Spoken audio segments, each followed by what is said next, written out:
The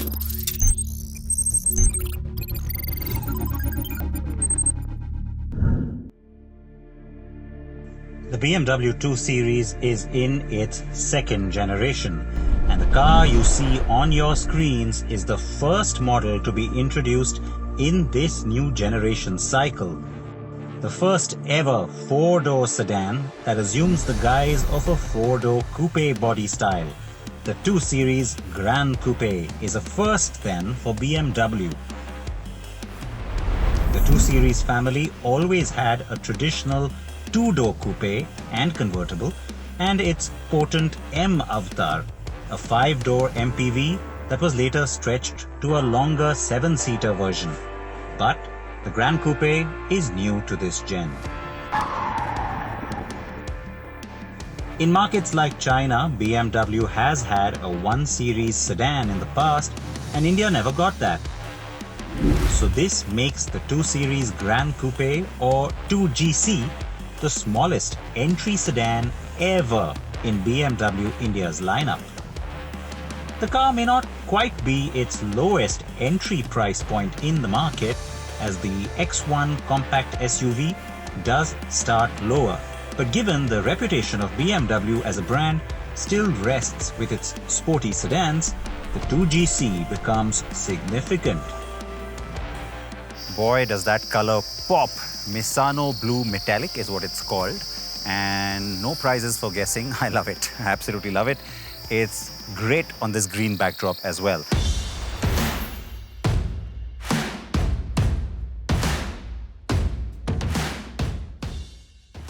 The Hofmeister kink very much in place. All BMWs have it. Lovely to see that it's finished in black and there's no chrome thrown around. I like that. It's the M Sport trim, so I kind of expect it to be a little sporty. You also get the M badged and patterned alloy wheel, which is finished in a nice smoky grey. M badge, of course, on the side. The face is what you're seeing from BMW, large grille, and still a very fairly sporty profile in that bumper. It's not as large as some of the other models, and interestingly, not finished in black. I would have liked that to be finished in black too on the M Sport, but that's just me. Dull fins in the middle though, so that's nice. And you do get the other, M patterned grille as well in some other markets. So it'll be interesting if that's offered as an accessory. Nice DRLs, and of course, being the Gran Coupe, like all Gran Coupes, you get a nice panoramic sunroof, and you also get the sloping coupe roofline. 4-door coupe, right? That's the whole idea here. So a better sense of space, a better sense of luxury. And, the first time I saw this car at the LA Auto Show last year, I thought the rear was hideous. I thought it was weird.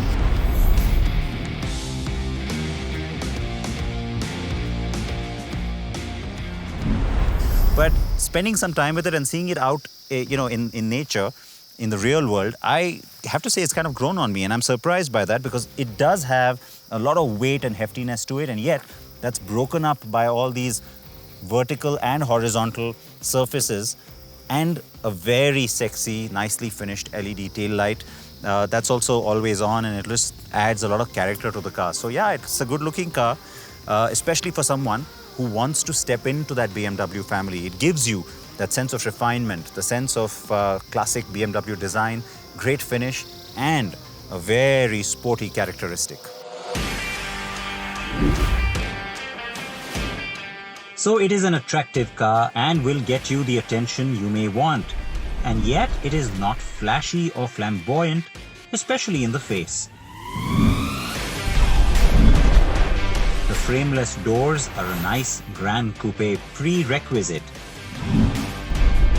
It comes to us in two trims, the 220D Sportline and the 220D M Sport, which of course is what you're seeing here today. There are 7 colors, but the aqua shade that you saw in that Los Angeles show clip and this bright racy blue are exclusive to the M Sport. The size and appeal is very much in line with the previous generations of the 3 Series, a car that has grown in size over the past 3 generations anyway. So the 2GC is ample and yet compact, as these figures do indicate.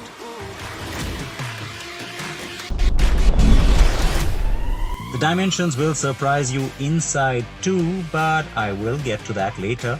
Because really what this car is all about is not its looks or its space, it is about its performance.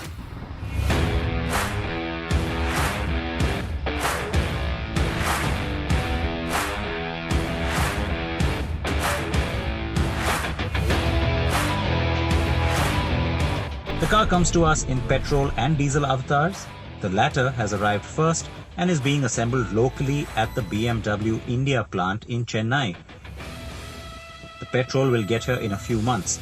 Don't forget, BMW has committed to giving us clean BS6 diesels on its whole model range and is living up to that with the new 2GC also.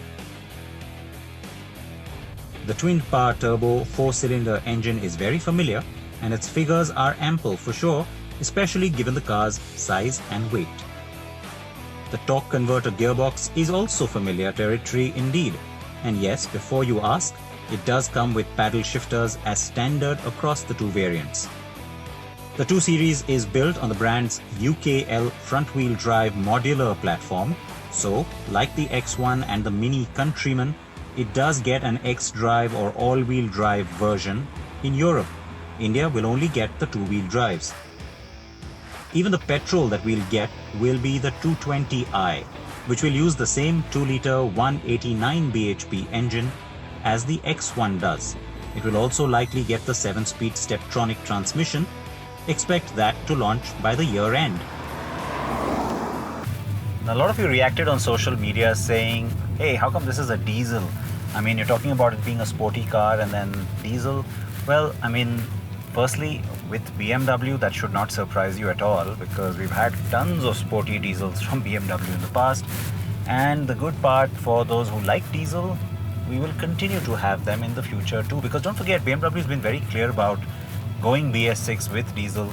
So this car does have the AdBlue urea system to help minimize the emissions. And the whole point here is that despite the fact that it's diesel, it doesn't take away from the performance at all. I mean, you get a huge sense of refinement and a terrific response. So, frankly, that's the part that should keep you interested.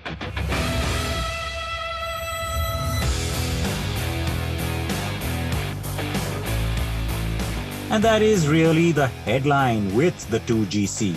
The car is quick, agile, and effortless.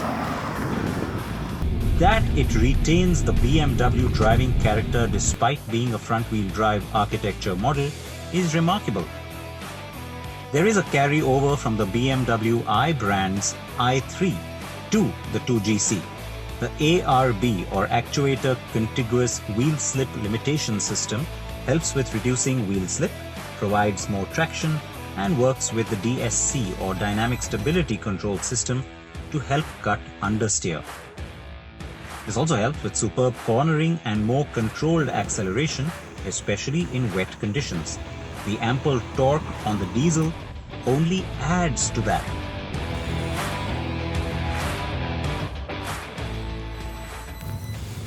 So we know this engine well. It's an absolute gem. It performs really admirably.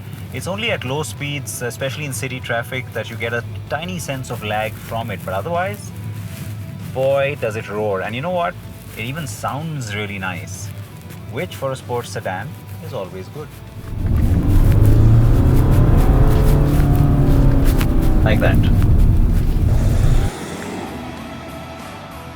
You also get Servotronic, that's BMW's steering assist.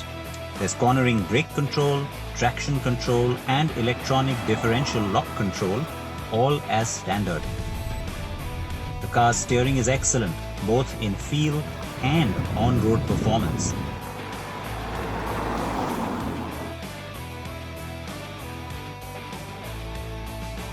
The drive dynamics on this thing, as expected, are impeccable. I mean, I always knew that the 2 Series has that in it, and the 2GC certainly brings that to the fore as well. Throw in the fact that you also get the adaptive suspension and the M Sport steering on this particular variant, and things just get even more delightful.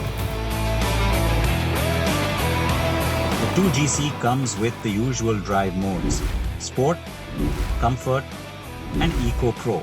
The Eco Pro mode can help cut fuel consumption by as much as 20%, especially when using the coasting function.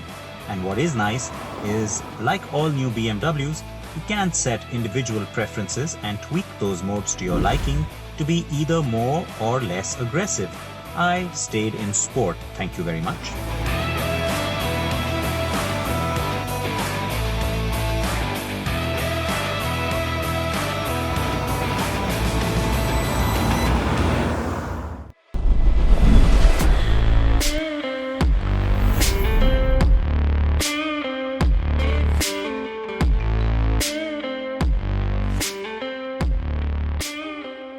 Also, like all other recent BMWs, you get a lot on the car in terms of equipment. On safety, the car packs in a lot.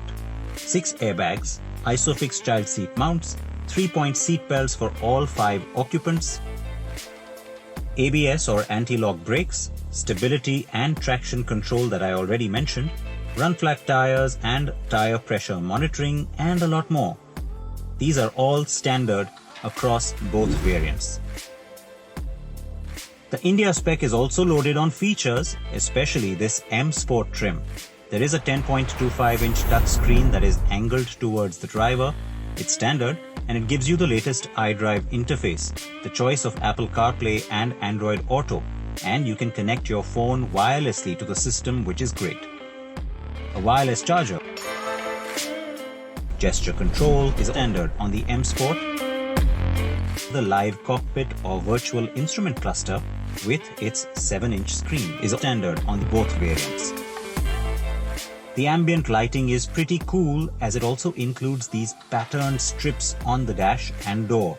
They give you not just different color options for the interior light, but also an interesting pattern. Something different? Yes, indeed. The cabin's build and material quality are impeccable and will really hit home for a first-time premium car buyer. The layout is familiar BMW territory, and the whole focus is on great fit and finish. The cabin feels premium, though the seats are firm and not the sink-in type. For me, that is correct on a sporty sedan, but some buyers may not find it ideal. The real surprise is the space you get in the back seat. While under-thigh support could have been better, the overall sense of space is great, despite the sloping roofline. You can get either a two-tone beige and black trim or all black. So to answer the question, does it work as a family car? Yes, but as a primarily chauffeur-driven ride, you may still be better off with the 3 or 5 Series. The car's prices are more or less in line with what we had expected, though it would have been better had both variants stayed under 40 lakh rupees ex-showroom.